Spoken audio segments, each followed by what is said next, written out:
دین کے بارے میں سوال، فرشتوں کا سوال اور مومن کا جواب۔ سیدنا ابو ہریرہ نبی صلی اللہ علیہ وسلم سے روایت کرتے ہیں کہ آپ صلی اللہ علیہ وسلم نے فرمایا، بے شک میت قبر میں پہنچ جاتی ہے تو نیک آدمی کو اس کی قبر میں بٹھایا جاتا ہے، نہ اسے کوئی گھبراہٹ ہوتی ہے اور نہ وہ حواس باختہ ہوتا ہے، پورا کانفیڈنٹ ہوتا ہے۔ پھر اسے کہا جاتا ہے تو کس چیز میں تھا؟ تو وہ کہتا ہے میں اسلام میں تھا۔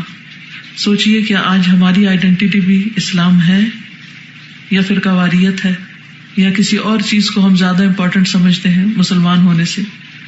اگر کبھی بھی کسی وقت کوئی ہم سے پوچھے تم کون ہو تو کیا کہنا چاہیے؟ میں مسلمان ہوں۔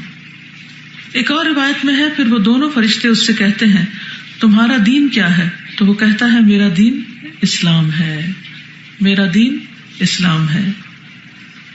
سیدنا ابو ہریرہ نبی صلی اللہ علیہ وسلم سے روایت کرتے ہیں کہ آپ نے فرمایا برے آدمی کو اس کی قبر میں بٹھایا جاتا ہے، برے آدمی کو اس کی قبر میں بٹھایا جاتا ہے تو وہ گھبرایا ہوا اور بدحواس ہوتا ہے، کیونکہ اس نے کبھی نہ سوچا نہ سمجھا نہ تیاری کی نہ کچھ پڑھا نہ لکھا۔